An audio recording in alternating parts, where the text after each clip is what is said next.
officer. How's the investigation going? I see. You must be the traveler that Lady Farina mentioned. Listen, I'll be perfectly honest with you. I'd avoid getting mixed up in this whirlpool of a mess if I were you. Huh? What do you mean? Come with me and you'll see. The deceased is one of Linny's assistants, named Cal. Even though he hadn't joined the troupe long, he was hardworking and everyone generally liked him.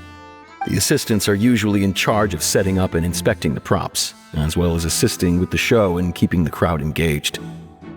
As you probably saw when you were in the audience, the water tank suddenly fell and smashed the box with Cowl inside it.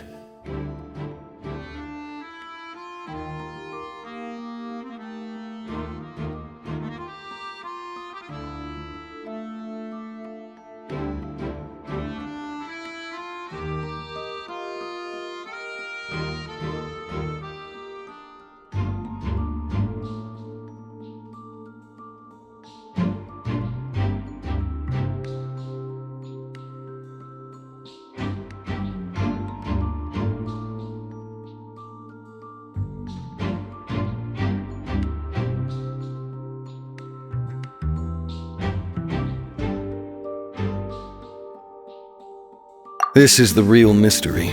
We've already searched the scene and were unable to find any traces of the girl. However, if you look carefully, the box was positioned directly under the water tank. The ropes holding the tank were then burned by the pyrotechnics on stage, causing them to snap. All these factors lining up so perfectly makes it hard to see this as a mere accident. If anything, the more logical explanation is that the whole incident was intentionally planned, and Linny is the most likely person to have access to all these areas. He doesn't have a motive! Are you both good friends of his?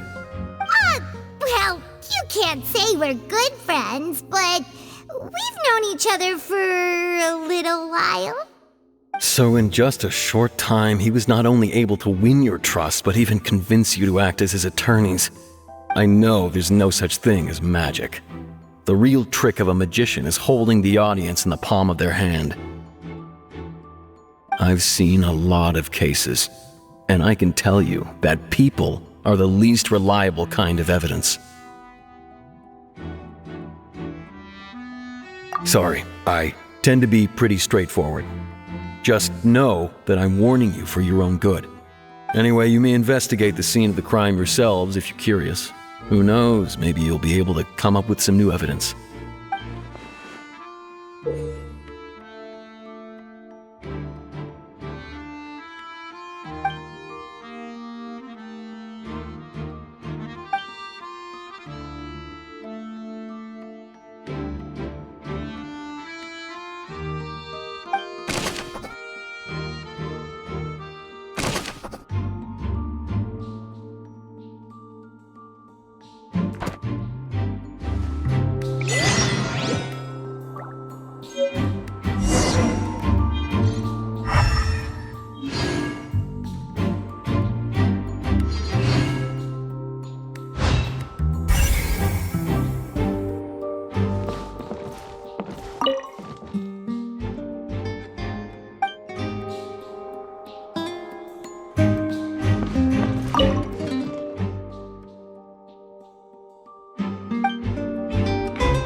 And caused the water tank to fall.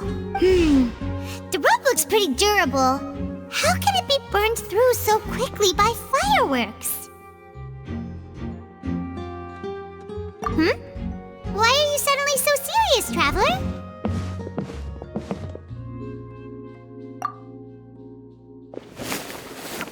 Whoa! Look! This bit is made from different material! Most of it was burned away, but there's still a little bit of it left. Huh. So if a rope meant to hold something was made with that kind of material in it, then that means... Wait! Paimon should write all this down. Let's take notes.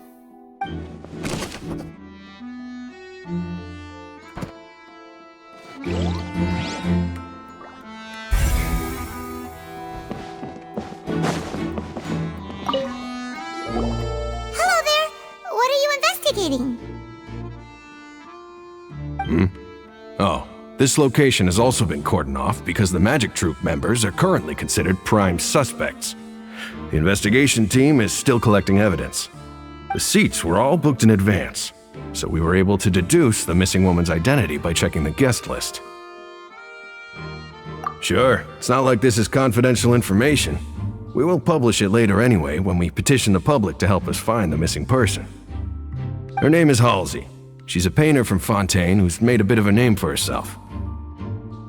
Apparently, she wasn't a regular at the Opera House, but she'd been feeling some pressure with her work lately, which made her decide to come see the magic show. The Magic Troop members all claim not to know her. We have looked into her social connections. It seems that she has no personal grievances or conflicts of interest with the suspects. Simply put, she wasn't related to the Magic Troop at all, which matches the features of the previous serial disappearances. Were the victims of previous cases also chosen at random? That's how it seems to us, in any case. Apart from the fact that they were all young women of around the same age range, there really weren't any other connections between them. Okay then. No need to be so formal. If you do happen to see the missing girl, please be sure to contact us. It is of utmost importance that we get to the bottom of these disappearances.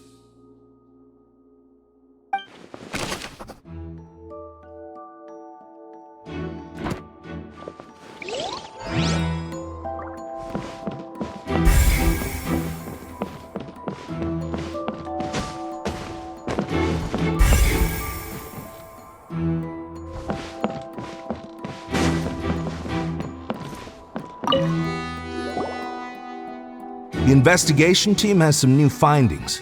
Turns out there's an issue with the random number selector after all. See, I told you. What if the machine picked some big guy's seat?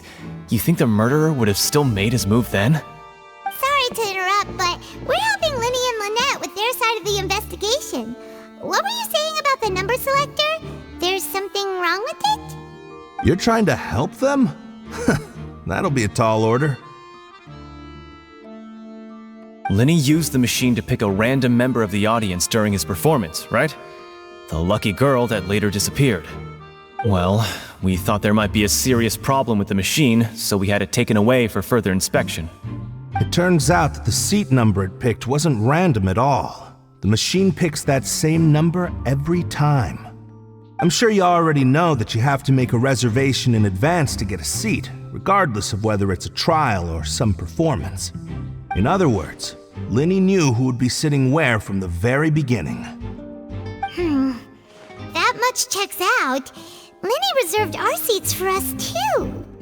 Bet you see why I was saying it'd be tough to make a case for Linny. Even though it's bad for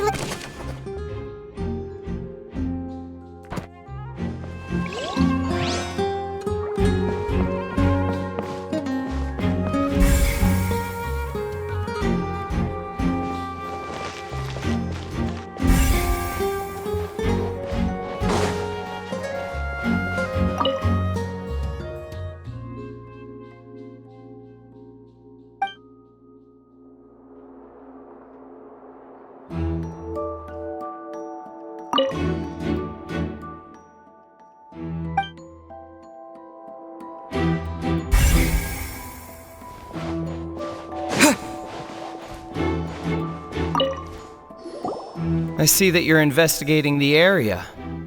Well, it just so happens that I'm interested too.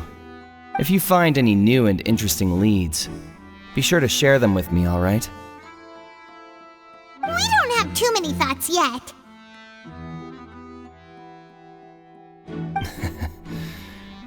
Then why don't I tell you my hypothesis first?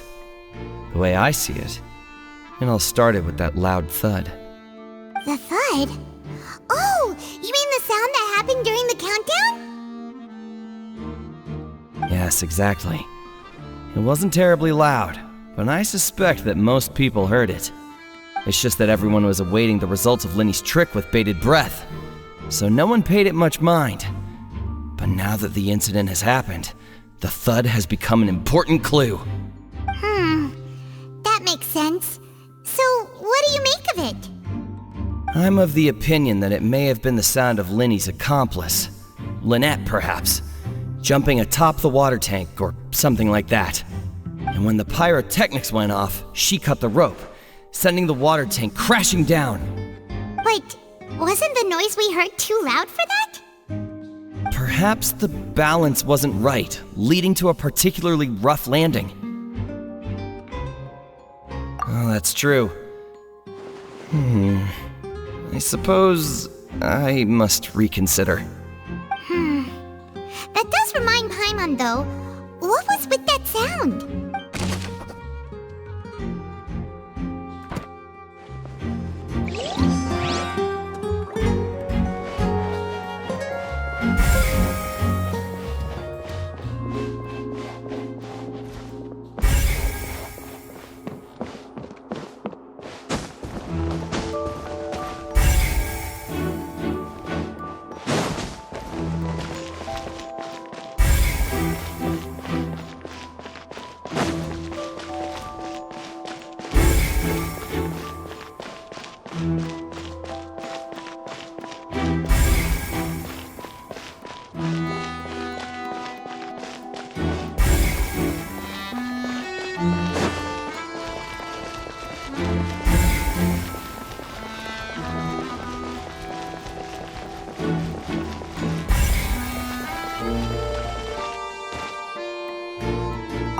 Lenny's still talking to the guards. It seems he'll have a lot of explaining to do. I think someone will be assigned to monitor us later, but that's alright.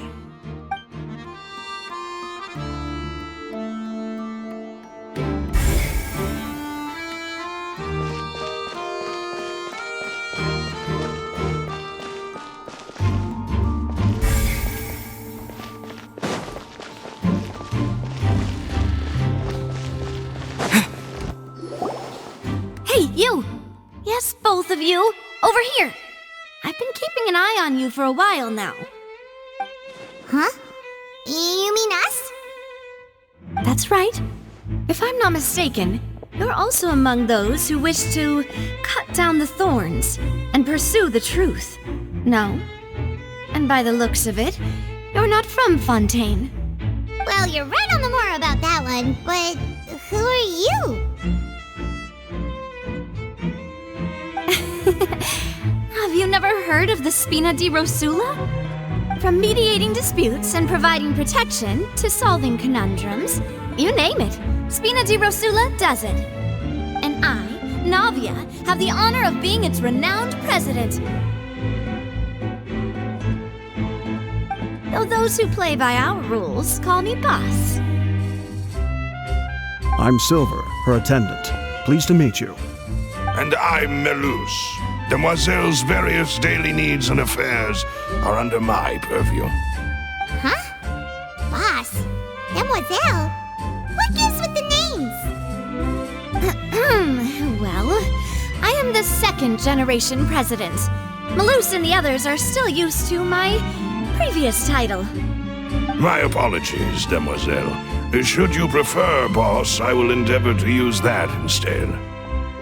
No need. You don't have to call me boss. Just Navia is fine. Okay, if you say so. Not that we're members of Spina di Rosula anyway. All merely trifling details. Never mind. Now, back to the situation at hand. That's right. I've always kept an eye on the serial disappearance cases. My interest stems from a matter back from my father's time. Judging from the look of things, I find Linny an unlikely mastermind. Really? We think so too! That's why we're looking for clues now! But how did you come to that conclusion? Intuition, naturally. My unparalleled intuition. Farina sure was quick to point the finger at Linny without any decisive evidence whatsoever, wasn't she? But that's not uncommon for her. If you remember, the justice had to interrupt her and ask if she was pressing charges just to keep her from getting carried away. Anyway, a trial begins the moment someone levels charges. And, of course, there was no way Farina was going to back down in that situation. Sounds more like you just don't trust the Hydro Archon. Well, what's your opinion? I must admit that she can be interesting at times, but liking her doesn't mean that I'll blindly agree with her. All right, I've answered your question. Now, it's time you answer mine. Wait a minute, did that answer count? Well, I say it does. But don't worry, you won't hear any pointless questions from me. In your opinion, do you think it's right to treat a trial like it's an opera?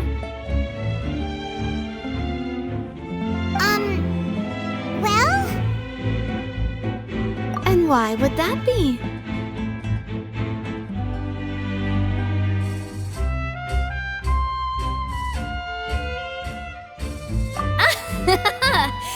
See, Silver and Maloose? I told you they'd be different. Most astute of you, demoiselle. I too think that the traveler's response was most excellent. No matter how wonderful the script or how fervent the audience's expectations may be, the trials that go on stage here must be based in fact. And if that can be done, boss, then... All right, that's quite enough, Maloose. Anyway, I like your answer. You passed with flying colors. Now, I need to make some preparations, following which our joint investigation shall commence. You two shall be my assistants. Wait! Since when did we become assistants? Well, I can be the assistant, sure. Or your companion, if you like. I'm really not that fussy. That's more like it. Far be it from me to brag, but I believe that Demoiselle's intuition will be instrumental in uncovering the truth. You wish to save a friend from false accusations, and we wish to unravel the disappearances. In this sense, our goals are aligned. You have a point. You're quite the talker, aren't you, mister? And what about you over there? What do you think? You seem like you've got something on your mind. I have nothing to add. Oh, alrighty then. We'll be making some preparations first. Just be sure to let us know if they start revealing Linny's tricks. Thanks!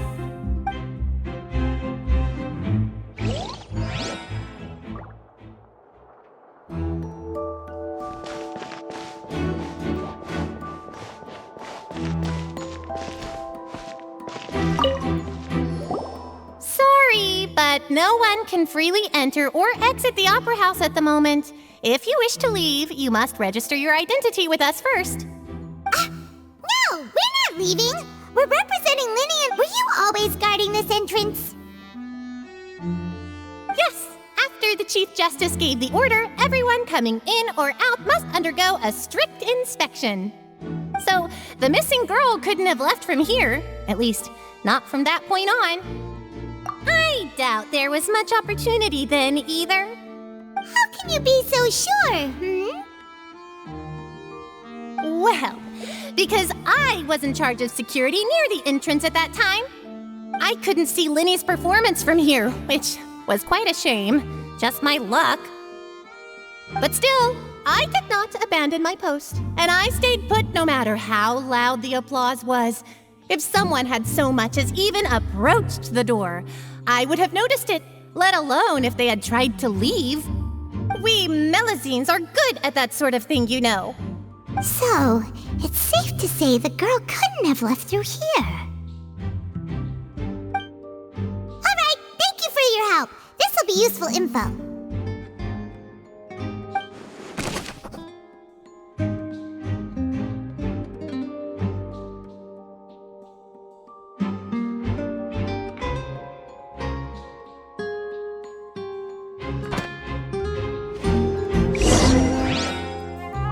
Everything of note here at the performance venue. Paimon wonders how Linny's discussion with the guards is going. Let's go see, shall we? Ooh, things are getting interesting, huh? to see how magic... Understood. Then I will be going with you. Just so you're aware, I will be monitoring your actions and making notes as necessary. Very good. Thanks for being so agreeable. I'd pull a rose out of my hat as a gift for you if I could. You may spare the pleasantries. I'm just doing my job. You've arrived. Who's this? Me? I'm Spina di Rosula's guardian angel. If you've got a problem, I've got the firepower.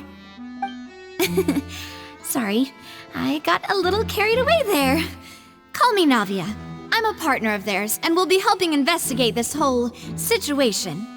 And these are my companions. Would you mind if they join as well? Fine by me. Oh, new helpers? I would be most grateful. Well, let's just say we're tagging along. It's not every day you get to see the secrets behind magic performed on such a large scale. I appreciate your kind interest. Come with me. We'll be heading below stage. Huh? Below stage? Yes, a world of secrets is hidden beneath this magic box, prepared specifically for this switcheroo trick. But before I reveal everything, you should have a look first. Notice anything strange here?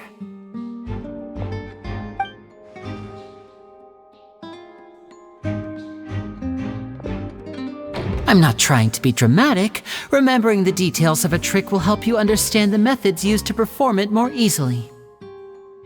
Huh. Weren't there balloons and other decorations here?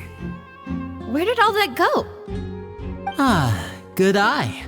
That said, you're still far from discovering the answer. The back? You mean the inside of the door? What's different about it? Paimon didn't notice anything. Very good indeed. I thought you might not be able to catch that, given that you were sitting in the first row. The back of this door was patterned. Those patterns are now gone, replaced by a smooth wooden board. So, if you put 2 and 2 together, what do you get? Exactly. All right, let's go. I'll tell you how it works as we head down.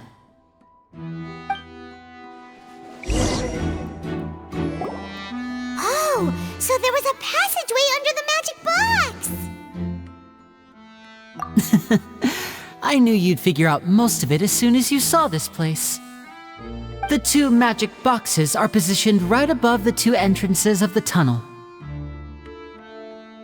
See this flatbed trolley? The box with the lucky audience member in it would be shuttled over to the other side using the trolley. This trolley can raise and lower and even rotate, ensuring that the box will face in the right direction. I see. So that's the purpose of the box inside another box. Precisely. The inner box would descend after the audience member was put inside and be moved along the trolley, all while the outer box would remain on stage as if nothing had ever changed. So that's how you did it! Once the box was lowered, the trolley would store some energy through this device here, with which it would complete the rest of the steps. The audience member would only be able to feel some slight movements in the dark, and by the time she walked out, she would already be back on stage. Right! You were talking that whole time, and you even came out for a moment near the end! Ah, yes. A phonograph operated by Lynette was used to achieve that effect. My assistant and I had already scripted our conversation beforehand. When the countdown began, I had already gone to the opposite box via a tunnel using that ladder. And what about Lynette? Where was she? I was in the mezzanine space in the back of the box. Oh, interesting! That's how we were able to coordinate Linny's lines with the assistant. And by the way, I was the one who walked out of the box at the end. I mean, we are twins. All it takes is a change of clothes and no one can tell who's who. And that's my favorite part of this trick. Only Lynette and I can perform it. So that's how it all worked! Wow, every detail you revealed was more amazing than the last! Lynette would briefly walk out of the box and then go back in, jumping into the tunnel and escaping before the box on the trolley could finish ascending. And then I walk out of the other box in the audience area, and the trick would be complete. The operative word here being would. But as you saw, Cal was in the box, not our audience member. She, on the other hand, mysteriously vanished. We really don't know how that happened. If not for that interlude, this would have been an astonishing trick. I probably never would have figured out how you pulled it off. And yet, to think that someone was able to use this magic trick to commit a crime. Could we have a look around? I think we can come up with some more leads. This is the scene of the crime, so Linny and Lynette are not permitted to stay here. I'll escort them back up. Yes, of course, no need to be so strict now. I won't disappear into thin air, you know. Thanks, everyone. We're counting on you.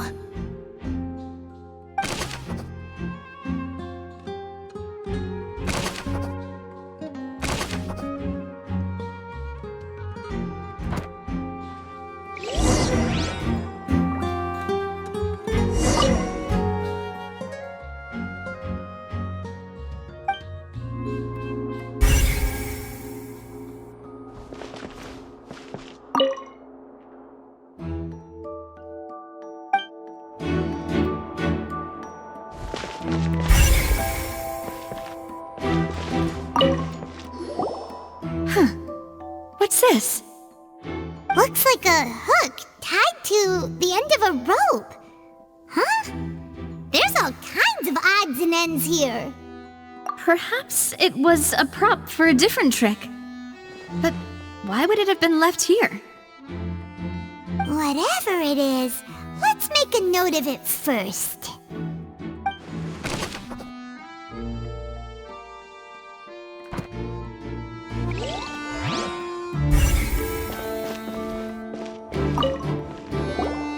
The floor is wet. Please be careful not to slip. Speaking of which, why would there be water here? Oh, Paimon knows! It's one of those tricks where you pour water into a jug and then flip the jug over only for the water to disappear? And here's a broken vase. Huh. Did the trolley knock it down while moving? That can't be. The trolley moves along tracks from start to finish. It couldn't have hit the vase at this distance. Let's note this down too and think about it later.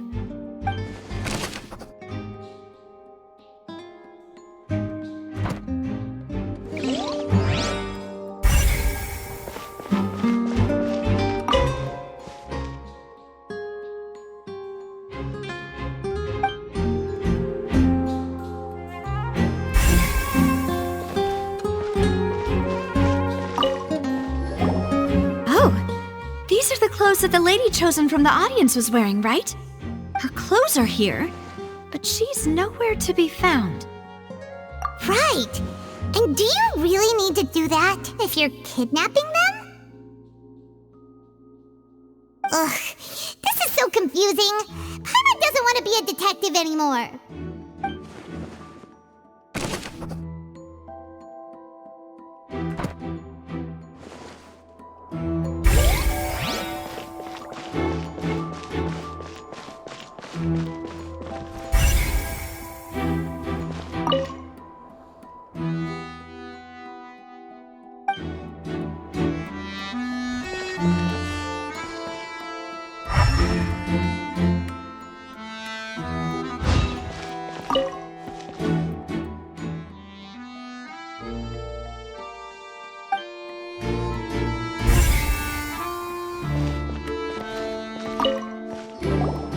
What is this place?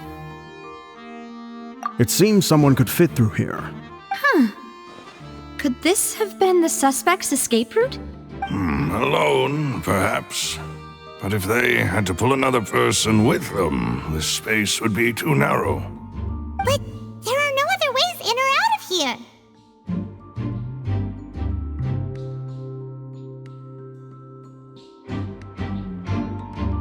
Oh, you're right! Let Paimon write that down.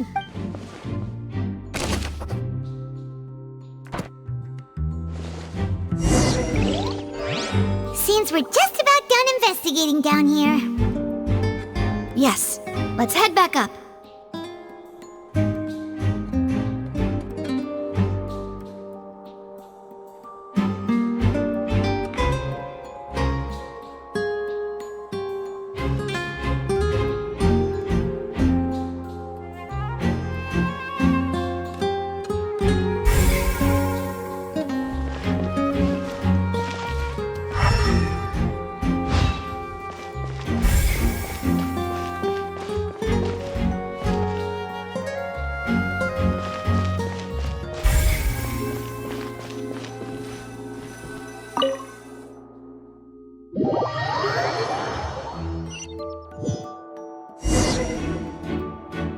We've ascertained the state of the crime scene.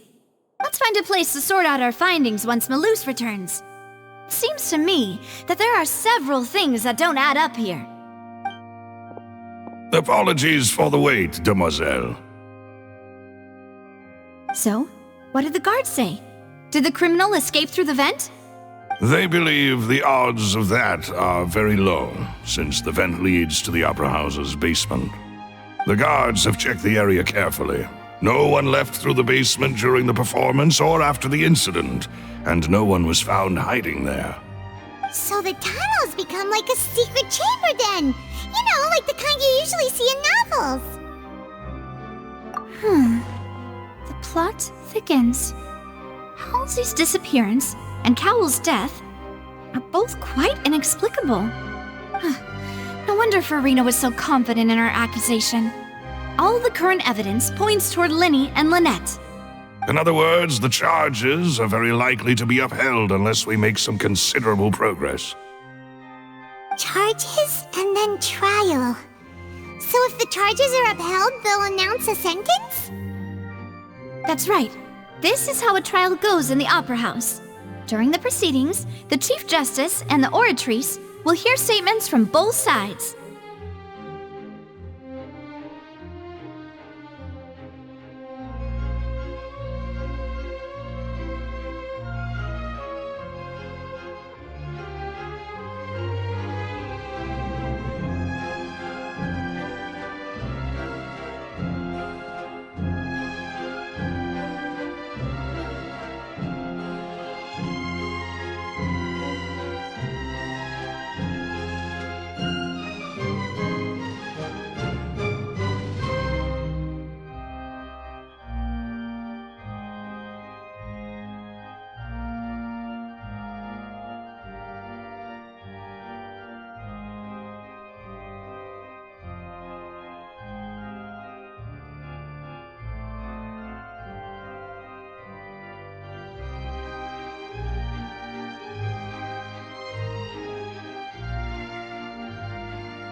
That's right.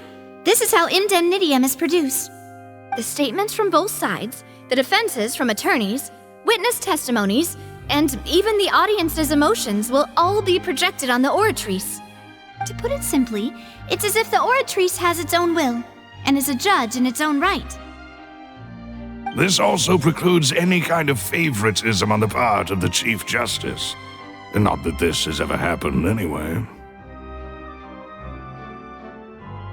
Once both sides have finished speaking, the Chief Justice will make his final decision. This, too, will be used by the Oratrice as a reference. Then, finally, the aura trace will be consulted by officials. The result it returns is the will of justice itself. Huh? So that machine is the one that actually decides? Paimon thought Neverlet called the shots. In practice, there is very little difference. Both have always come to the same judgment, which is why people have great faith in the Chief Justice. Ah, yes, the guards also asked me to convey that none of us will be allowed to leave this place before the trial. Huh? Why? Because we've chosen to act as the twins' proxies. That makes us persons related to the case. They're concerned that we might be colluding with outside parties, or that we might find outside help to disrupt the case. And even if that were not so, it could prove problematic if we happen to spread key information about the case ahead of time. I'm ready to break out at any time. Whoa! There's no need for that! Paimon thinks they have a point. That said, are they providing food? Of course. I just hope you don't mind the lack of options. I'm afraid that catering to all tastes is not in the cards, nor is any guarantee of balanced nutrition. In that case, let's just sort out our findings together here. Pity. I was hoping to take you to try some of Fontaine's famous desserts, too. I mean, what better way to properly think through our findings than over some tea and sweets? Huh. Breaking out suddenly doesn't seem like such a bad idea after all. Just kidding! Paimon will still do her best, even if there are no snacks. What do you mean, no snacks? Of course we'll have snacks. If we cannot buy some, then we'll simply make some. Huh? Here? But how? Understood, mademoiselle. Everyone, please come with me.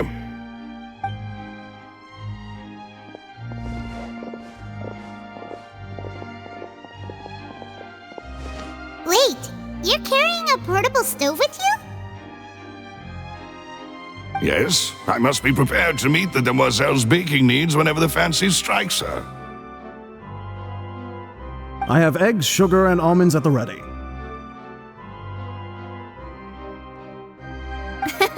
Good work, you two.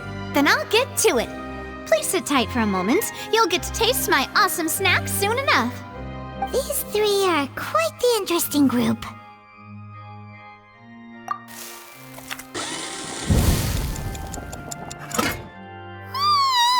And Paimon thought it smelled good while it was still in the oven! Oh, it's even better now. Paimon can't stop drooling. From the way you had these two guys carrying all that stuff around, Paimon thought you'd have them do more during the baking process.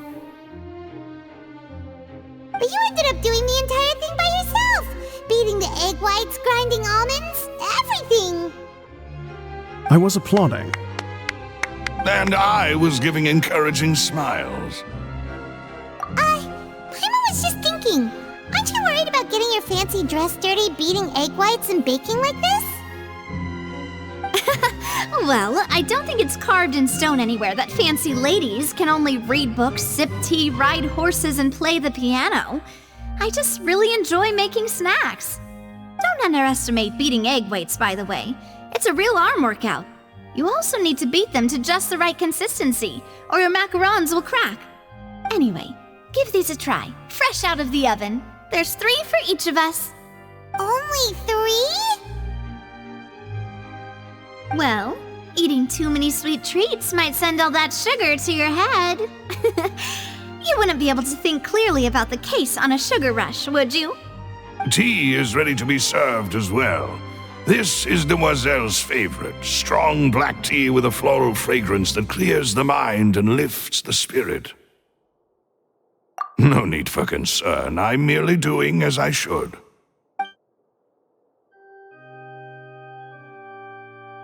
All right then. Down to business. As Paimon mentioned previously, the tunnel seems to be something of a secret chamber. However, we can assume that Linny and Lynette were not alone within it. Some criminal also occupied its sealed confines. The magician twins could have committed the crimes, of course, but they lack any logical motive. Exactly! Why would they do such a thing right when everyone was watching? The flower vase and the thud we heard during the performance could indicate some altercation between Halsey and the criminal in the tunnel, resulting in the shattering of the vase, the discarding of her clothes, and her abduction. Perhaps the criminal thought that since she was chosen from the crowd, she would be too easy to identify if she was still wearing the same clothes. Paimon thinks that makes sense, but the real trouble is... True. None of the clues we found thus far support the existence of this third person. But the only people left to consider are both technically victims, whether it's the missing girl, Halsey, or poor Cowell. Huh. Could Halsey have secretly made modifications to the magic props in order to murder Cowell before making her escape? That's right. And even if she had tampered with the setup, she would need to understand the entire trick to pull it off. Nor does she have any motive. The guards said that she has never had any dealings with the magic troop's members. Were we not thorough enough in our search? From the sound of things, this is turning into an impossible case. Your macarons are amazing though, Navia. They smell great! They're nice and crisp and super sweet! They are my specialty after all. And I see you've already had 5 of them. What? 5? Oh, that can't be right! Paimon only counted 3, honest! Please don't worry about it. At my age, a few less sweets might actually be a good thing. No! Being greedy is one thing, but Paimon knows how to count. Besides, Paimon knows that if she ate too many, then others wouldn't have enough. Wait, even you don't believe Paimon? How could you? If Paimon ate those 2 extra macarons, then may they turn into stone in her stomach! All right, we get it. Well, I suppose one of us might have gotten too engrossed in our chat and eaten them by mistake. No big deal. Maloose, set up the stove again if you would. Huh? What are you doing? Making sure everyone gets 3 macarons, of course. Exactly. We don't want to trouble you. As you wish, demoiselle. And I have the egg, sugar, and almonds. Well, this really is your hobby, huh?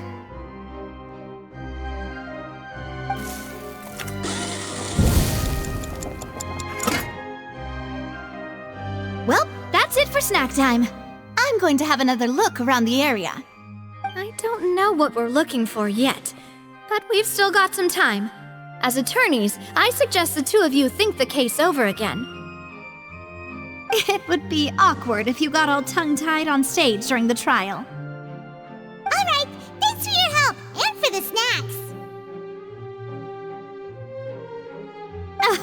It was nothing. A small task for the Spina di Rosula. Silver, Maloose, it's time to go. I'll be back if I find anything new.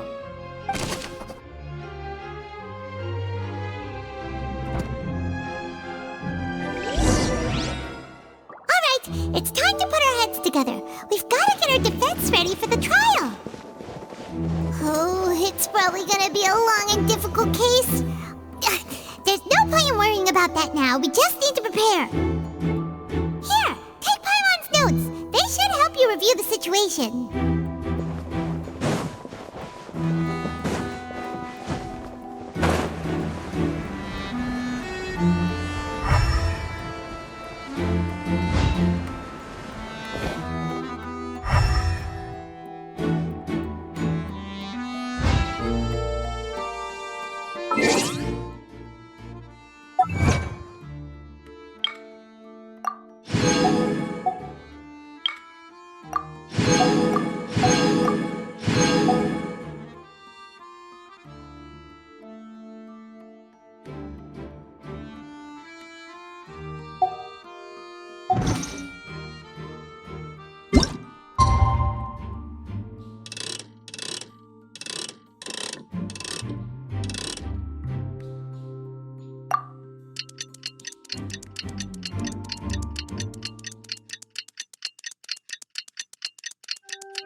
What do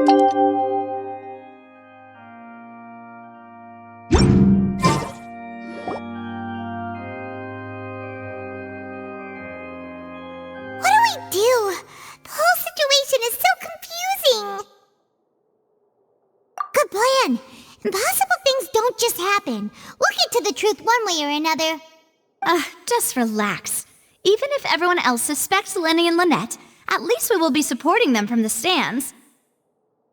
Besides, I doubt Farina understands any more about what happened than we do. Thanks, Navia. Well, we'll be going then. Best of luck to you.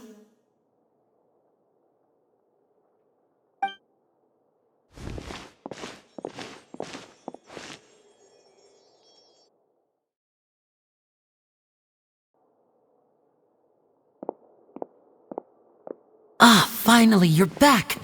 Well, how did your investigation go? To be honest, you might be disappointed. No. We're already very grateful that you were willing to help. Well now, don't you all look disappointed. Don't tell me that your investigation came up empty-handed. That was to be expected, of course. The guilty can never produce proof of their innocence. But don't let that stop you. I shall be terribly disappointed should you, my most anticipated foe, concede so easily. Since both parties are present, I declare that the trial regarding the magic show incident is now in session. Firstly, in order for the audience to understand the causes and results of the incident, could we please have Mr. Linney explain the trick? Yes, of course. I will explain while Lynette demonstrates on stage. All the necessary items have been prepared.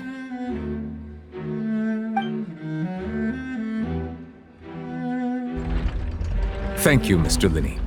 In that case, I take your statement to be that you ran to and remained hidden within the magic box in the audience stands once the trick began, and thus could not have committed the crime. Is this correct? Yes, that's correct, Your Honor. In that case, I call upon the prosecution. Lady Farina, do you wish to refute his statement in any way?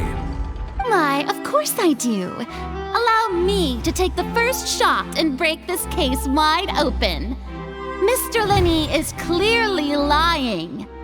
There is no way you could have been in the box the whole time if you were to abduct Halsey and murder Cowell. In fact, I'd say you were hardly in that tunnel at all.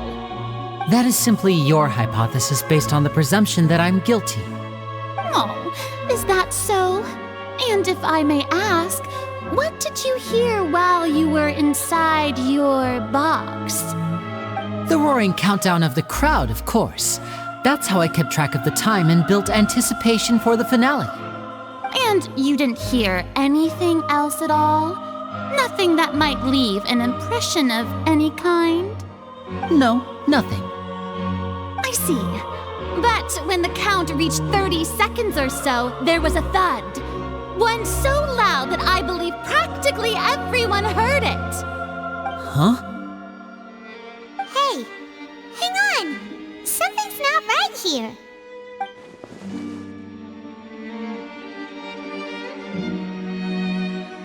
Yeah, I'm sure he could have heard a noise that loud from inside the box. I was right by the box and I definitely heard the thud. Look at those scales. Could those mean... Well then, ladies and gentlemen, allow me to use the words of the magician himself. You never know what can happen in the blink of an eye.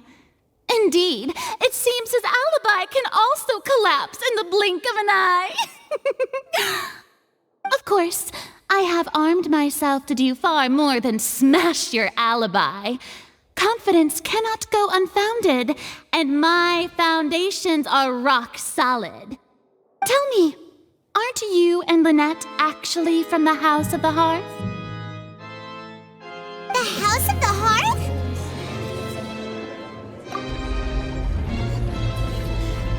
No wonder they did something like this. So the serial disappearances were the Fatui's doing. Now it all makes sense. I've got a feeling that what happened on stage probably wasn't just an accident. That's irrelevant. Our identities have nothing to do with what happened. Indeed. Then perhaps you could tell us everything that happened during that 1 minute. Your first priority is to prove yourself innocent after all. I'm sure there is little that needs to be kept secret now. Unless your script already has holes in it. The Outlander is speechless. My, oh my, don't they look flabbergasted? Now comes the infighting and discord, I suppose. This was almost too easy. Good thing I made all those preparations. Seems the all-nighter I pulled last night is really paying off. Hey, Linny! Why didn't you tell us this before?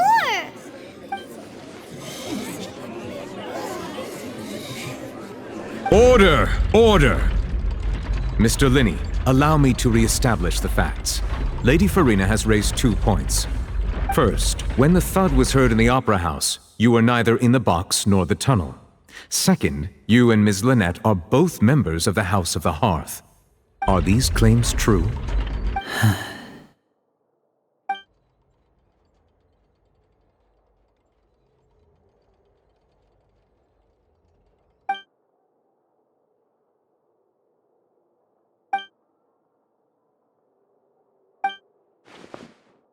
Please answer my question. I'm sorry. Yes, they're true, Your Honor.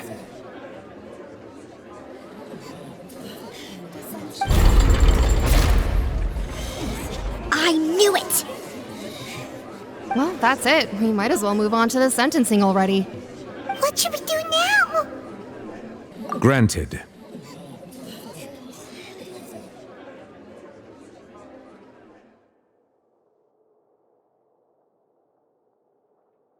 In that case, what is your request? Is that really necessary? They're already as good as guilty. The defendant deceived their own attorneys. What is there left to discuss?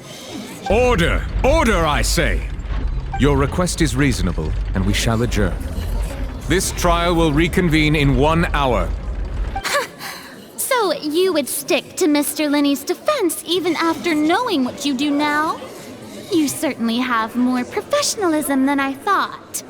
In that case, my dear audience, let's allow the joy of victory to steep for a little while longer.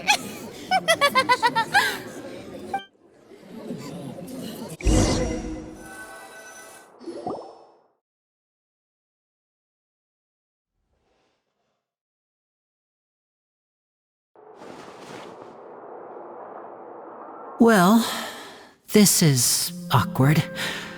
I didn't think the Hydro Archon would dig all that up. I'm sorry, Traveler and Paimon. Yeah, sorry. Paimon doesn't know where to start. We trusted you two. We based our entire reasoning on the assumption that you weren't bad guys. Not to set the wrong tone or anything, but Paimon's really mad! I'm very sorry. I know you're angry, and reasonably so, but please, let me explain. I know you've clashed with the Fatui several times before. I wouldn't be surprised if just hearing the word is enough to make you upset. But our organization is very, very large, and the Harbingers have very different personalities and goals. Right now, we want to save people. As many as we can. That's right. I'm sure we're on the same page when it comes to this nation and the disaster that its people might face. I knew if it weren't for our respective identities, we could become good friends. That's why I didn't wish to flat out lie to you, but chose to hide some details instead. The truth is very important, but being completely transparent about everything would see us spending more effort than we need to. Right. So, you be the judge. Heck, if I were you, I fear that I'd even struggle to trust me at this point. You met a Fatus who works as a magician, a trickster by trade. All by coincidence, too. But still, I'm asking you to trust me. I am no criminal. At least, not in this case. Sorry. Please forgive us. Well, you both say that, but...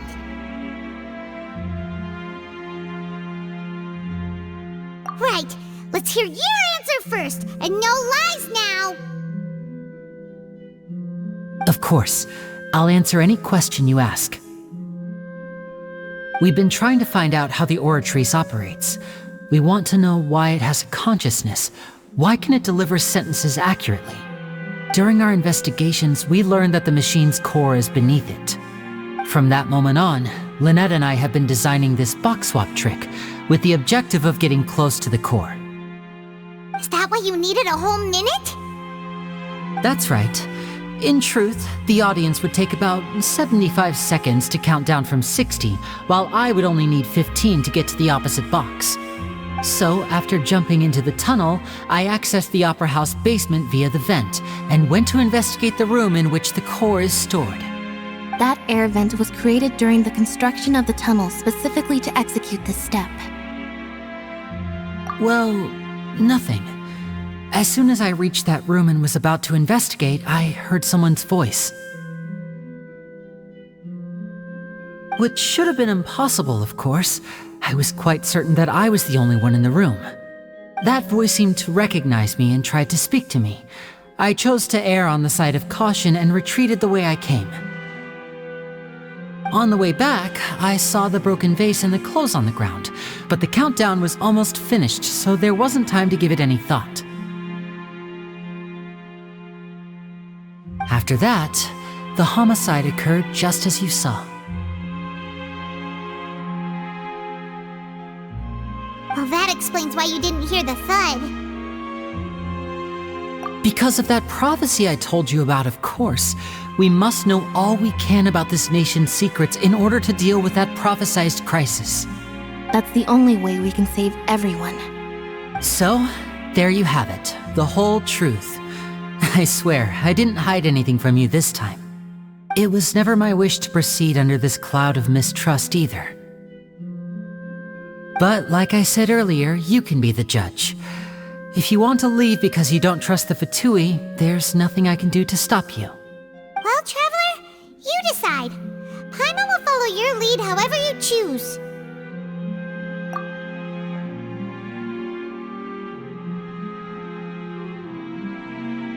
Okay, thank you. Thanks for giving us a chance. The current problem is that the scales are tipped pretty badly against you two. If we want to refute the Hydro Archon's accusations, we're gonna need a seriously watertight defense. Huh? Oh, Paimon thinks she gets what you mean.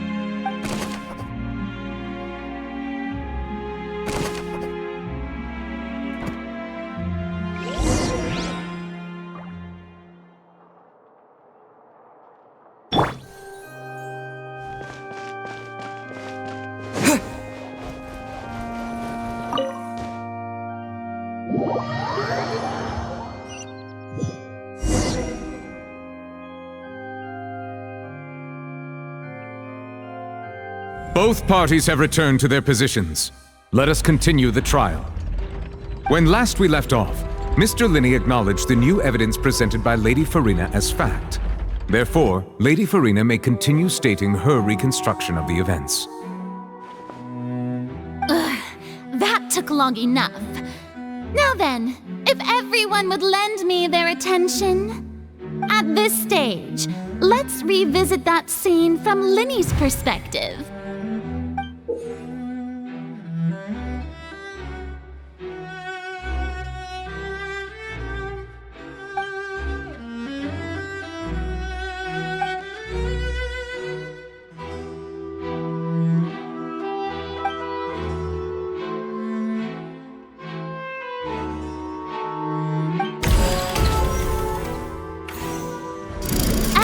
countdown began, he entered the tunnel.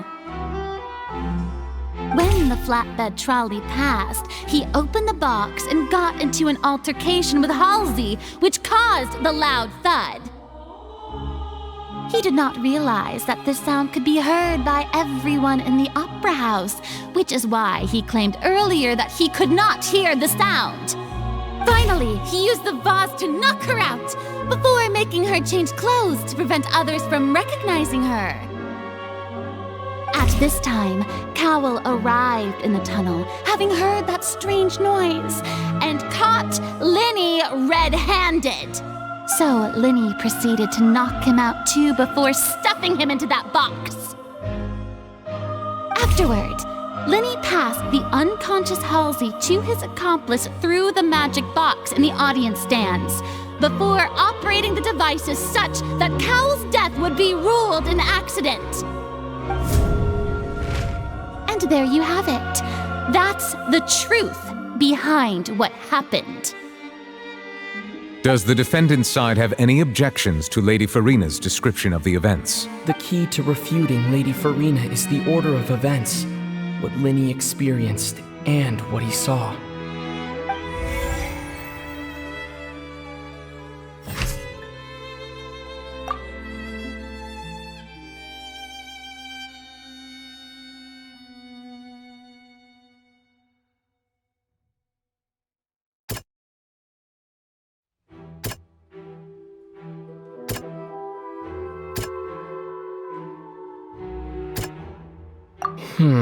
Seems this won't produce a particularly effective rebuttal.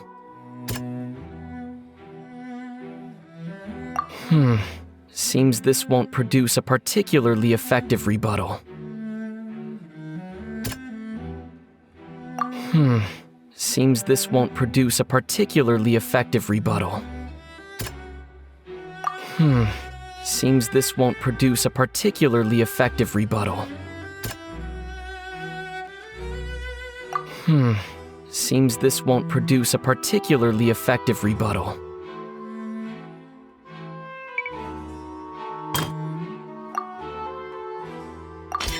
According to Linny, he left via the vent after entering the tunnel.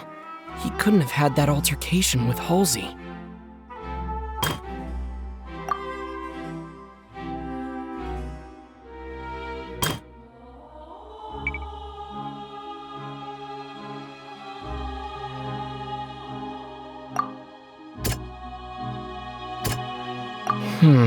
Seems this won't produce a particularly effective rebuttal. Seems this won't produce a particularly effective rebuttal. Seems this won't produce a particularly effective rebuttal. Linny went to the room that contains the Oratrice's core. This is the actual truth.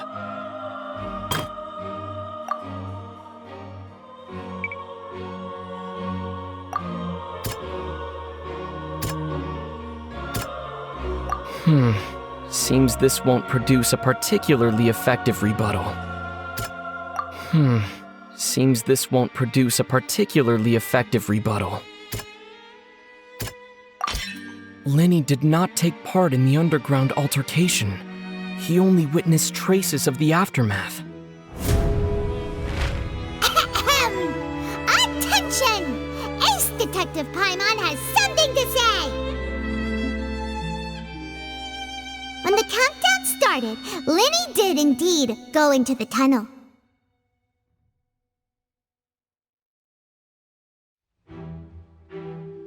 But he immediately used a vent to access the Opera House basement, which is where the underground core of the Oratrice is stored.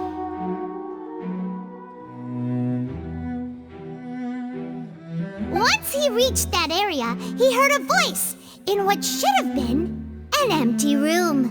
Since he felt something was amiss, he returned immediately. The crime scene had already developed by the time he reached the tunnel again, and in order to complete the magic trick, he did not remain there for any length of time.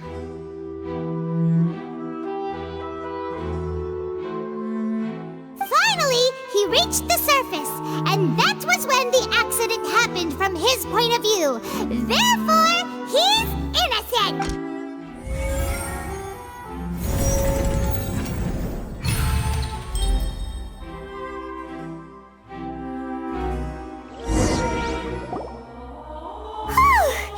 Paimon did it! Paimon actually managed to say all that! Wasn't it awesome? In other words, you believe that he knew nothing of the incident? That's right!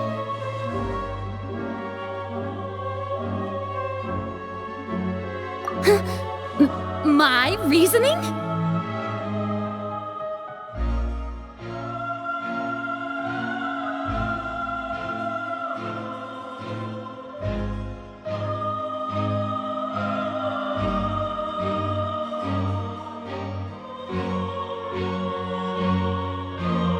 If that's the case, then if Cowell hadn't entered the tunnel, who was the entire setup meant to kill?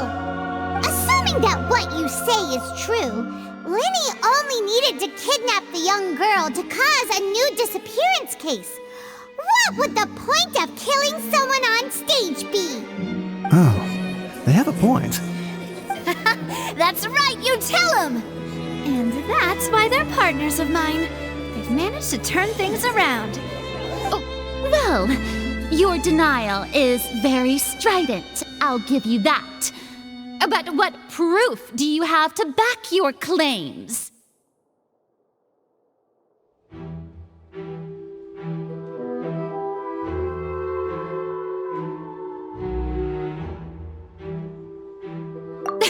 Of course I do. If he had been in the magic box the whole time, how could he have not heard that sound? Why do you ask? You're saying that he wasn't?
Sure we don't need to give this more thought? Paimon thinks there's something off? Are you sure we don't need to give this more thought? Paimon thinks... That's right! Lenny wasn't in the box or in the tunnel. That's why he didn't hear anything strange during the performance. This means that when the crime happened, Lenny had already entered the basement via the vent. The same clue you used to disprove his alibi has now become the best proof! Ha ha! How do you like that? Well played. To think you'd use such logic. Well then, if it wasn't Lenny who committed the crimes, then who was it?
there have been a third person involved?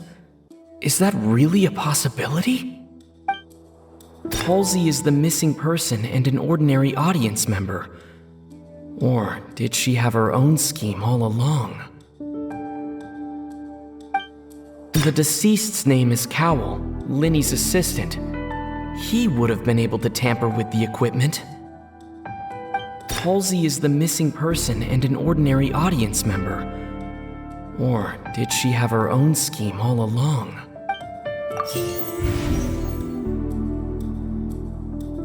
The deceased's name is Cowell,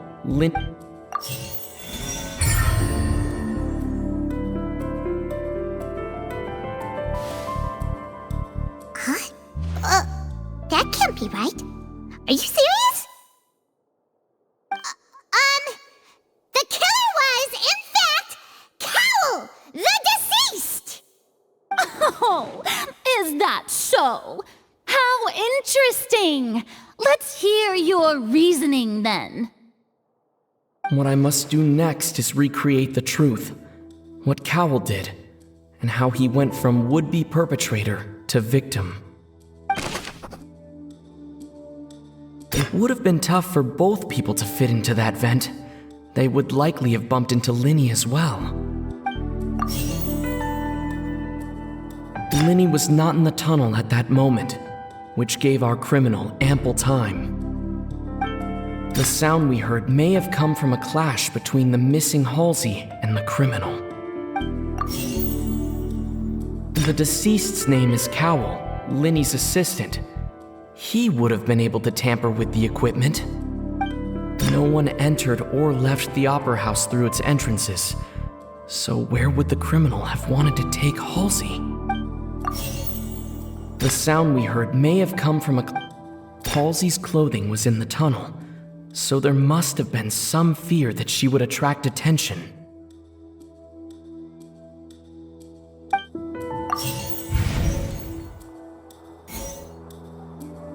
The deceased's name is Cowell, Linny's Linny was not in the tunnel at that moment, which gave our criminal ample time. It would have been tough for both people to fit into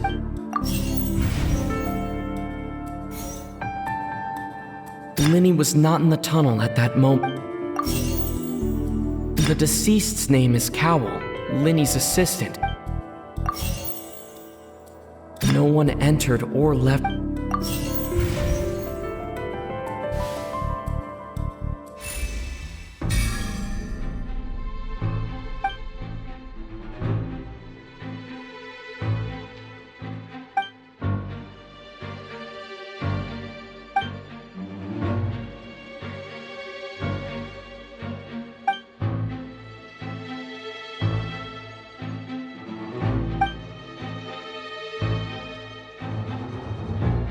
What's wrong, Traveler? Are you still having trouble figuring things out? I see how it is. Look, since we're at a dead end, why not consider a different track? Just like the trick as it transpired, the end result must have been utterly different from the magician's initial design. If only we knew how Halsey disappeared.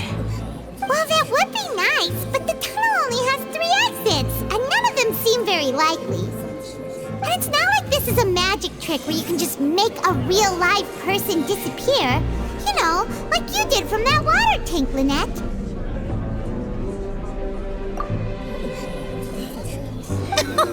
Excuse my interruption, dear opponents, but do you not see that the crowd is growing impatient?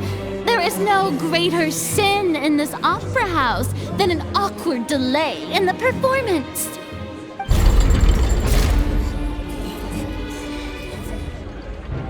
If the defense is unable to make further effective arguments, we will move on to the next stage of the trial.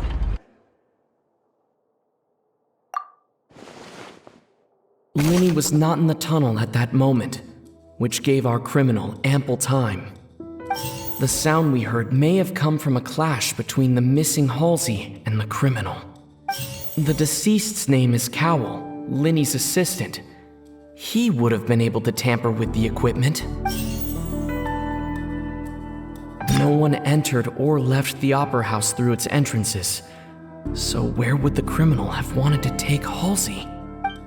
The vase was not broken by chance. It was used to cover important evidence. The water.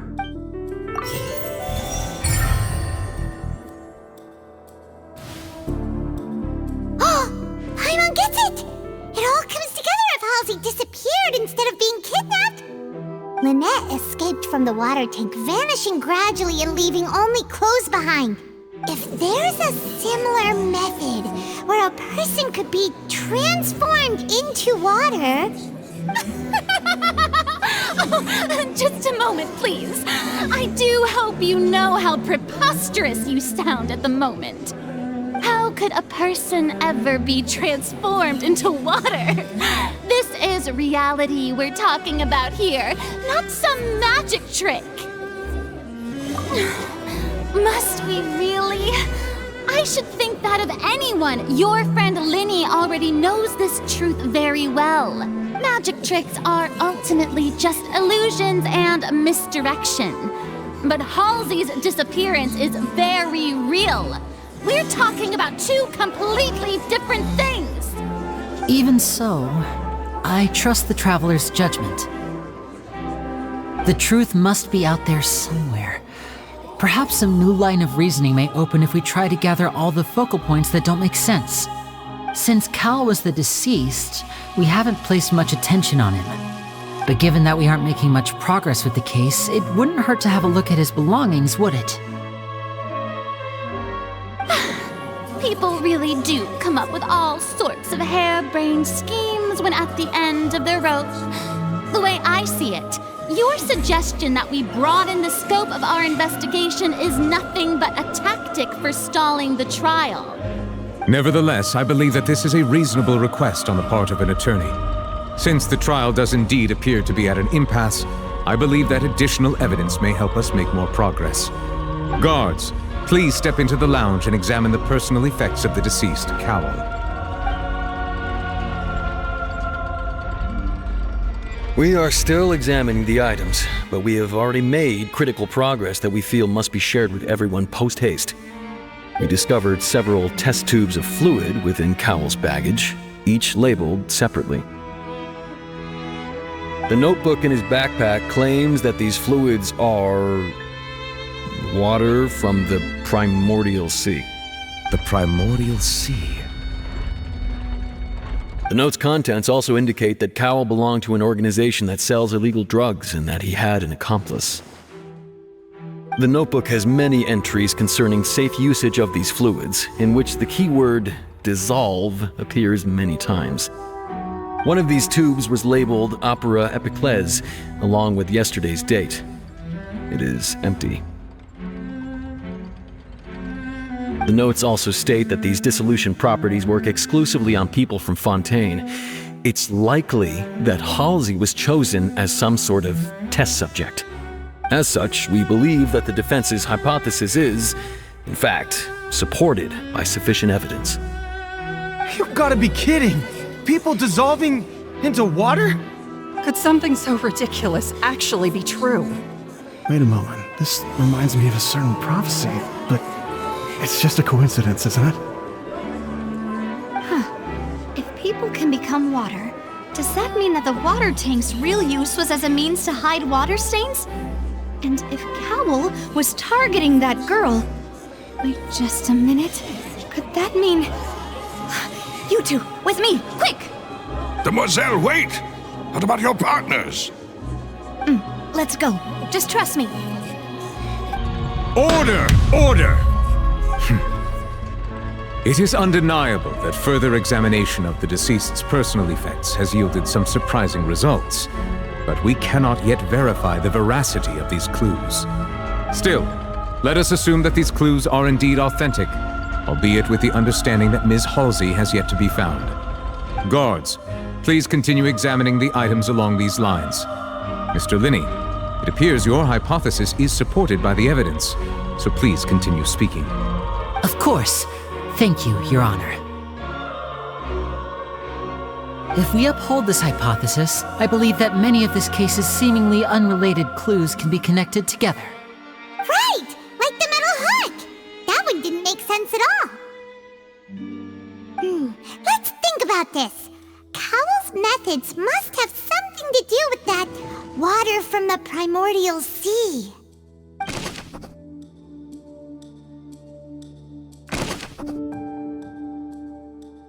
The rope that held the water tank up was lit by the fireworks and snapped. As such, the focus here is on the water and not the tank. The water from the primordial sea should already have been prepped before Halsey entered the magic box. I remember there was something else within the inner layer of that box. Lynette was in the magic box on stage the entire time. Did she have something to do with this? I remember there was something else. Now it seems like the hook rope was not meant for another magic trick, but was instead some form of triggering mechanism.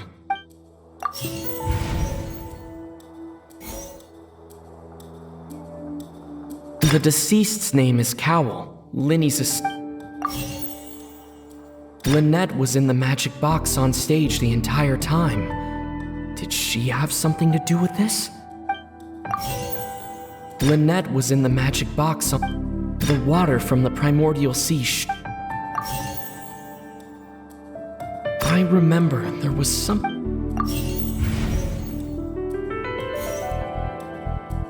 The rope that held the water tank up was lit by the fireworks and snapped. As such, the focus here is on the water. Now it seems like the hook rope was not.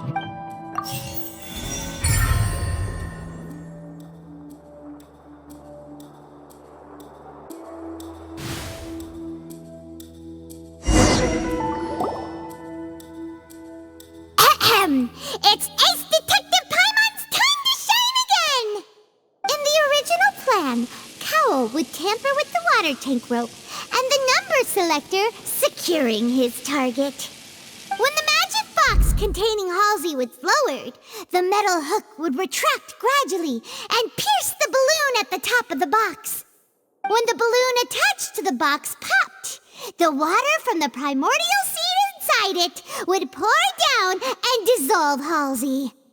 Afterward, Cowell would enter the tunnel and break the flower vase to conceal the water inside the tunnel, with the remaining evidence being covered up by the water tank on stage.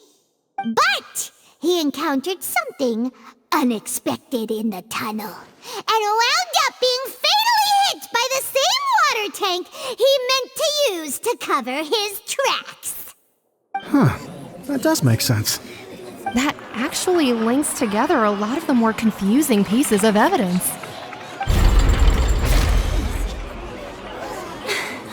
Oh dear, what do I do?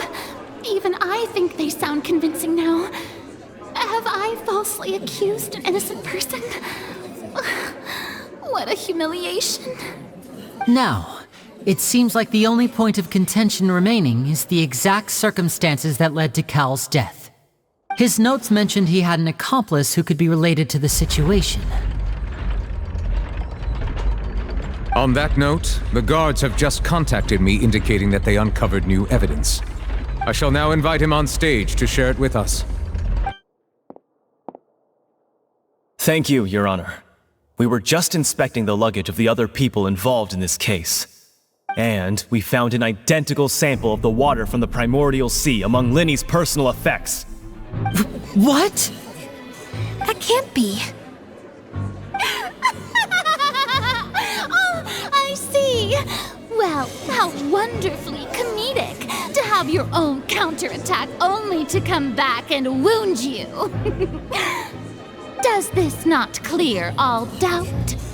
My dear citizens, my loyal audience, allow me to present my reasoning and bring this performance to a swift close. Linny did not need to take part in the dissolution of the young woman at all. Indeed, he did leave the scene via the vent.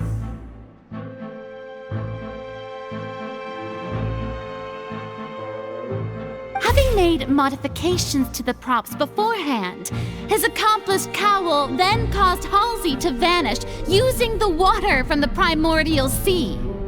But upon his return, in cruel avarice, Lenny desired sole credit and prepared to do away with his partner in crime. Ultimately, he knocked Cowell out, and the tool meant to cover the crime up also became a murder weapon. Now, as much as I regret having come to such a viciously straightforward conclusion, it does seem that the famed Fatui is quite the cold-blooded and ruthless organization. Am I right, Mr. Lenny? We've used up all the evidence we collected. There's no way for us to make a rebuttal here. Is this the end of the road? Oh no! Paimon can't think of anything either. It doesn't look like there's any way around this. Seems using the water as new evidence was too good a move. Why did this have to happen now? I think we've all seen enough now, and we have ample witnesses to my flawless reasoning. I believe this is indeed the finale. Now then, my good, noble Chief Justice, should we not, in your view, move... Excuse me, everyone, but I must interject. Miss, I must ask you not to shout, and to respect the ongoing legal proceedings. Oh, come on. Don't be hasty. I have a good reason for interrupting, you know. Now, would anyone here like to take a little break from all this debate and see a little magic? I'll show you an amazing trick. One that can bring a young woman who has disappeared back in the flesh, right before your very eyes.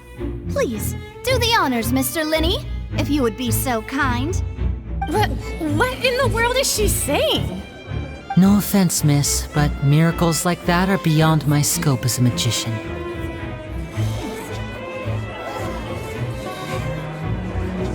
Come on now, don't be silly.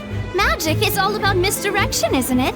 It often conceals the truth while presenting a fascinating illusion.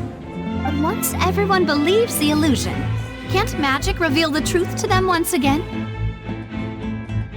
And wouldn't such a trick be the most marvelous finale to today's performance? Come on, Lenny and Lynette, give it another go. Don't worry, Spina di Rasula has made the necessary arrangements on your behalf. But as the magic makers and stars of the show, I think I should leave the final performance to you. I understand.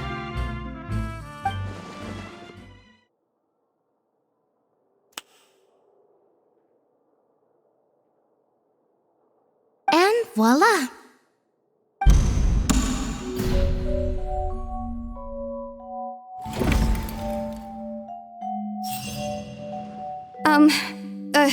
Sorry for the interruption. Wait, isn't that Halsey? So the whole thing about people dissolving wasn't true after all? To be clear, I'm only here because this person told me that if I testified, the merit of doing so would lessen my sentence. I was hiding outside this room listening to the proceedings because I was afraid that I would be the one put on trial. I was just feeling happy that no one had noticed me, and then before I knew it, she caught me. That'll teach you to underestimate us three. Where should I begin? I'm sorry. I'm the one who killed Cowell. I admit it. What? Why? Firstly, my name isn't Halsey. It's Lillian, and I'm originally from Mondstadt. I heard that Lenny's show was gonna be a real thriller, but I missed the chance to buy a ticket, so I stole one. That's how I make a living. I steal stuff here and there, and I'd never been caught before. But I was noticed at the harbor a few days ago, and I barely got away. Lenny was the one who caught me in the act. Hey! No wonder you look familiar! So you were the thief!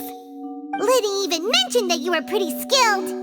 Well, and I thought that would have been the end of it, but then the number selector chose me.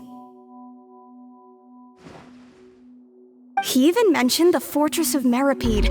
That's a prison, isn't it? So you can imagine how shocked I was. I thought he was on to me for sure.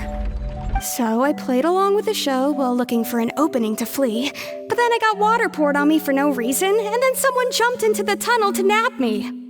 I wasn't going to take that lying down, so I knocked him out and stuffed him into the box. There was nowhere to run from there, though, so I had to change my clothes and hide in a box containing performance costumes. I slipped out after the first guard arrived at the scene and continued hiding inside the opera house. Can a person even hide in there? But I swear I didn't know that the water tank would fall down. Really, I swear it. Had I known that, I wouldn't have put him in the magic box. I may be a thief, but I'm no killer. Well, that makes everything pretty clear now, doesn't it? This time, we need to tell the entire story from Lily-Ann's perspective.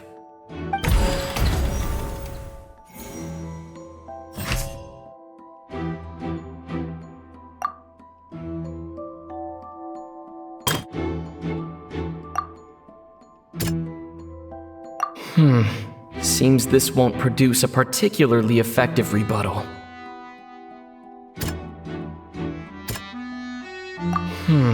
Seems this won't produce a particularly effective rebuttal.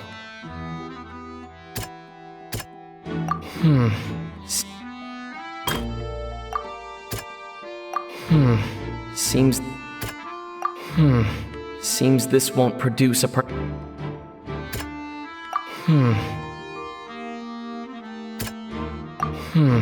Seems this won't produce a particularly effective rebuttal.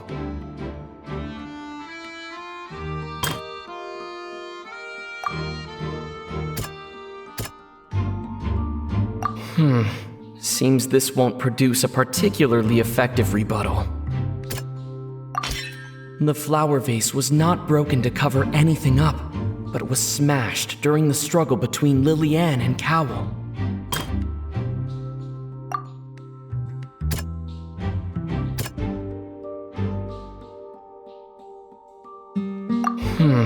Seems this won't produce a particularly effective rebuttal.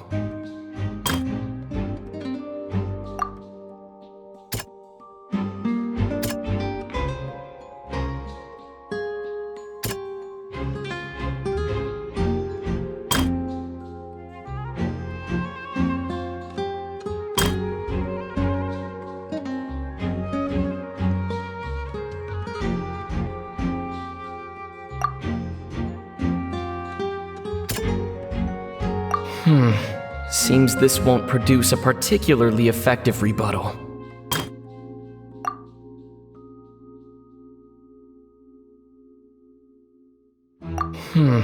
Seems this won't produce a particularly effective rebuttal.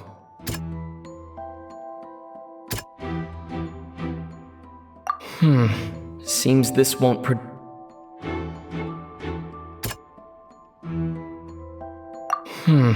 Seems this won't produce a particularly effective rebuttal. The strange sound wasn't from a fight. It was Lily-Ann's attempt to break out when she was frightened.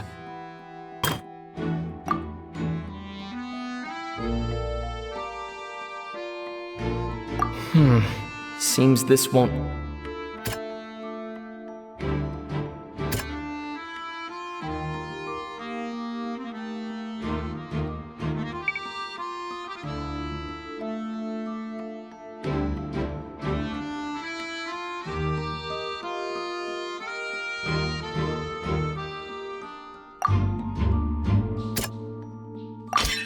Lily-Ann was afraid that she would be recognized if she left, so she changed clothes and hid, biding her time. Just what one might expect of an And it's Ace Detective Paimon time! Having been selected out of the blue, Lily-Ann panicked. Her panic only intensified after she entered the tunnel and had water poured on her head. So she kicked the door open, producing the thud we all heard. Hearing the commotion, Cowell leapt into the tunnel, only to discover that Lillian had not dissolved. He did not know that Lillian was not from Fontaine, but was a thief who made her way in by stealing a ticket. Mistakenly believing that the water from the primordial sea needed time to take effect, he tried to force Lillian back into the box. The two broke the flower vase during the struggle, but Lillian came out on top, knocking Cowell out and putting him in the box. With no way of escaping, she changed her clothes and hid in the costume trunk until the performance ended.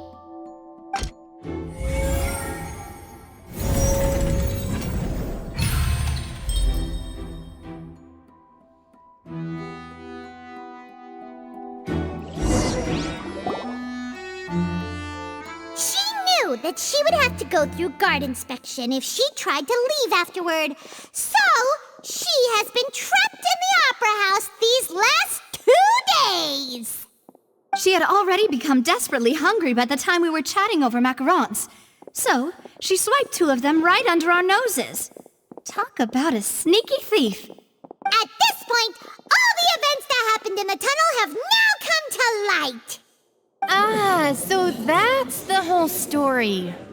Bravo! Bravo! Now then, Lady Farina, do you wish to speak against the defense's statements? Please answer the question, Lady Farina. Also, if I may add, the trial has not yet ended. As such, I request that the prosecution not leave the room before the proceedings have concluded. What? Are you reading my mind now? No, I have no further arguments. I admit defeat. But really, could you at least have left me with some dignity? Wow, look at that! She's like a deflated balloon now. If there are no objections, then as the Chief Justice of Fontaine, I shall once again repeat the full sequence of events. The actual perpetrator of the serial disappearances, Cowell, selected his next victim from the audience reservation list. With some modifications to the selector, he could ensure that the pre-selected young woman would be chosen. To cover up any evidence while committing the deed, Cowell thought of allowing the water tank to fall, which would conceal the water left behind after the young woman was dissolved. He also tampered with the rope suspending the water tank, using the fireworks at the end of the performance to cause the tank to drop and hide the watermarks. He poured the water from the primordial sea into a balloon during the preparation of the magic box and stuck it to the box's lid. Finally, he passed the prepared hook on a rope through the gap in the magic box's door when bringing the young woman to said box.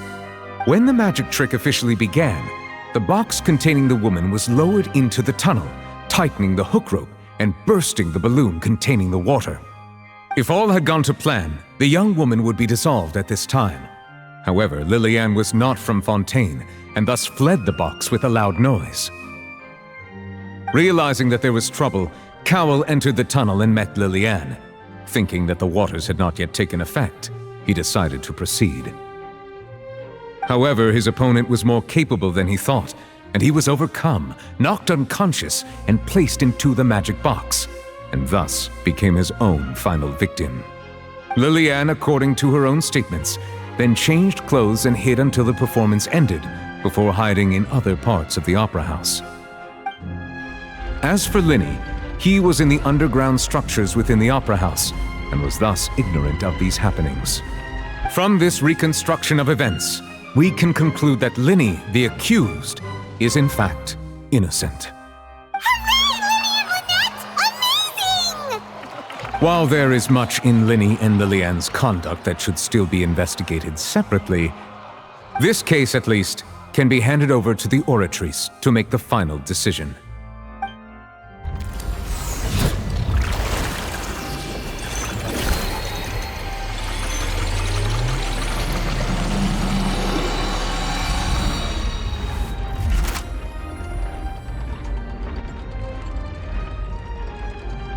As such, Linny and Lynette are officially declared not guilty. Victory for Ace Detective Paimon! Great work, partners. Thank you all. Thank you so much. Next, I think we deserve an explanation, Guard Vaughn. How did you find the water from the primordial sea in Linny's baggage? Right! Your discovery caused me to make a serious mistake, you know.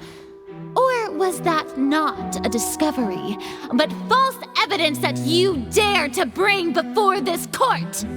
I suspect that the accomplice mentioned in Cowell's notes was not Linny, but you, yes?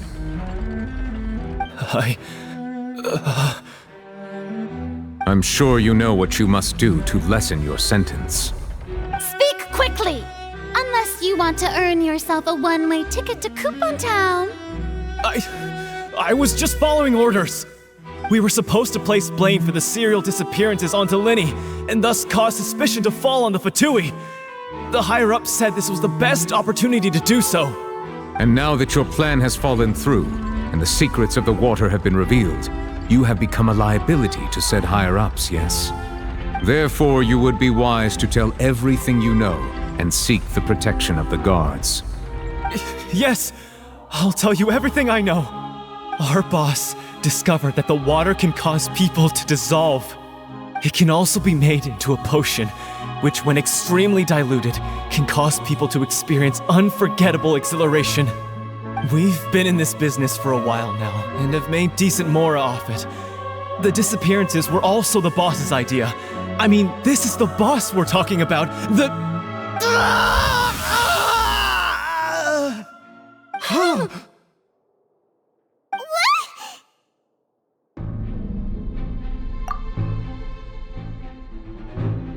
And now he can no longer talk.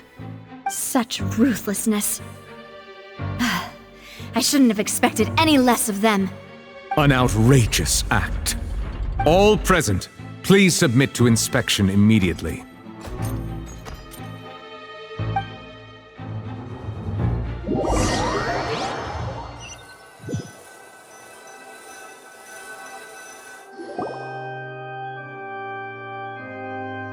So, we're just going back now?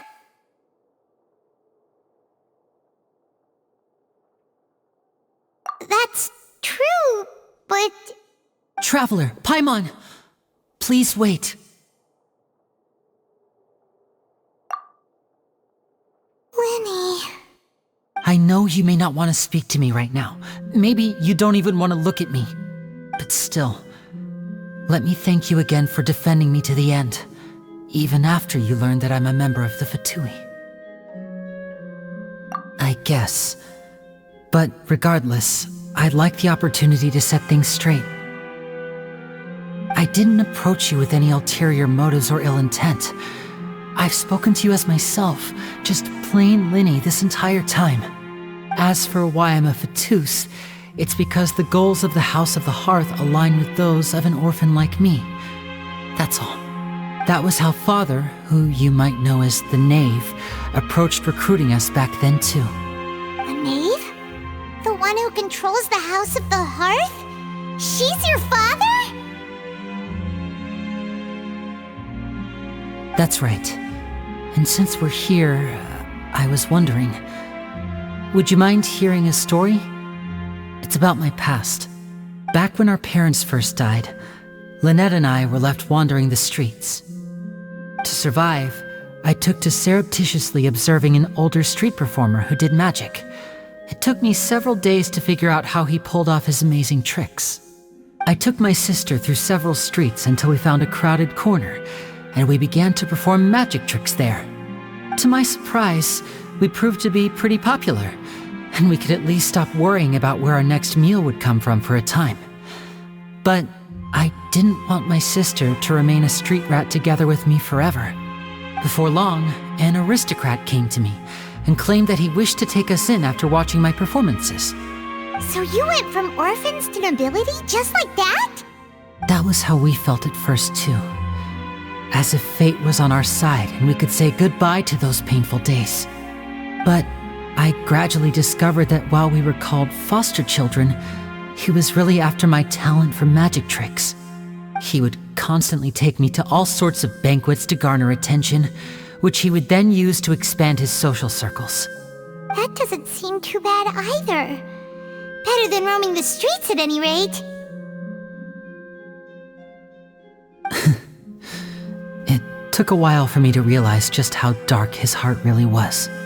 After one particular performance at a banquet, I discovered that Lynette was not on the same return vehicle as me. I waited a long time after we returned home, but she did not come back. I went to that noble's bedroom and asked him about her whereabouts. The answer he gave me was, she caught the eye of the most eminent person at the banquet, so I sent her over as a gift. I mean, you'll be able to perform your magic regardless of who your assistant is, yes? Oh no. So he was gonna... But wouldn't Fontaine's laws deal with such people? As far as outsiders are concerned, this is a relationship akin to adoption or foster care, and they have their ways of escaping the eye of the law.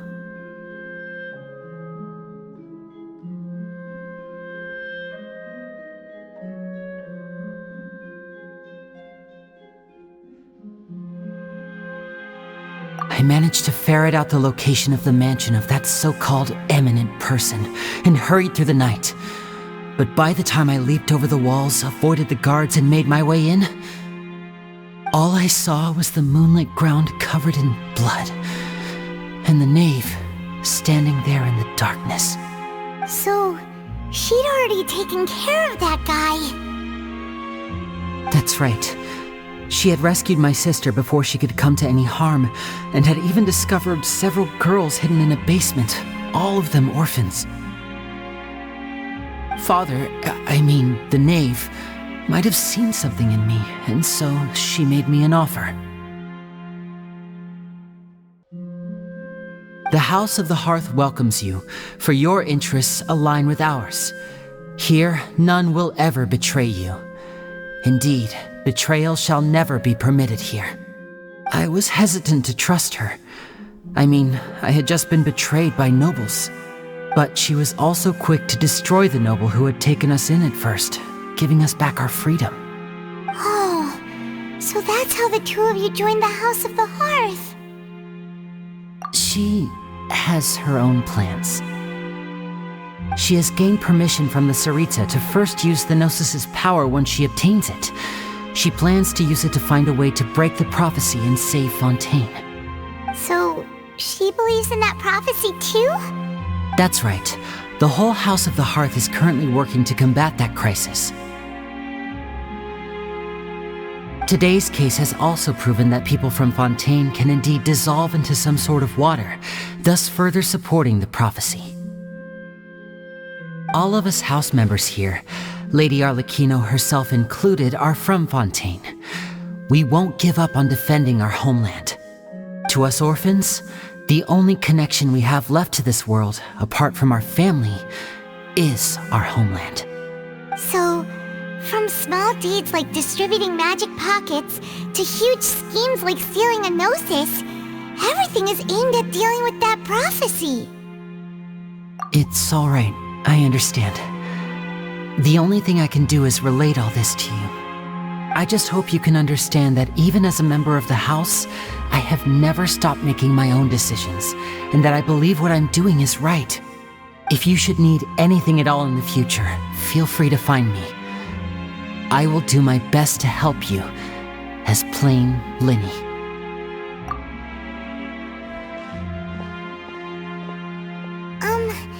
Bye, Linny!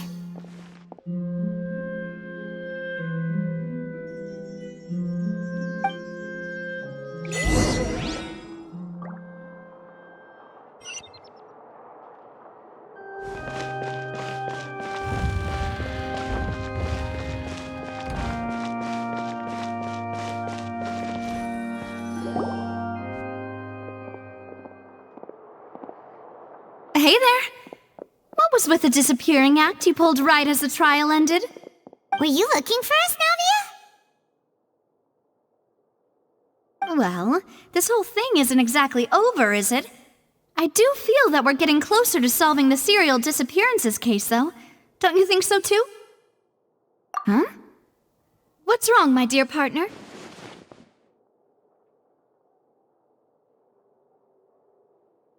Besides, are you sure we're the ones who can crack a case that's been cold for decades now? And given that there's new evidence from the trial, there should be a trail of breadcrumbs for the Hydro Archon's people to follow now, right? Ah. I see. Well, I won't lie. I'm a little shocked to hear that from you. But I suppose you are just travelers who have only arrived in Fontaine after all. Sorry. I might have been too presumptuous. Don't say that, Navia. Ah, and we were having so much fun investigating with you, too. It was like having new waters flowing into a stagnant mire, causing new hope to spring forth, and the reflection in the murk to become clearer.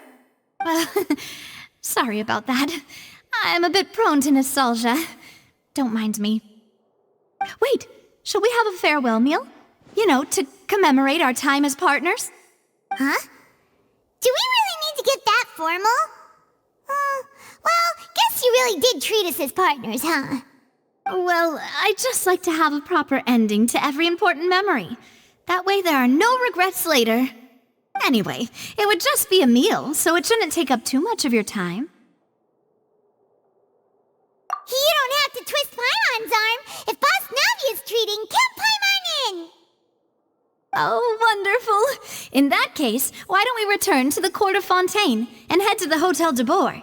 I believe we'll make it just in time for dinner. All right then, let's have our farewell meal!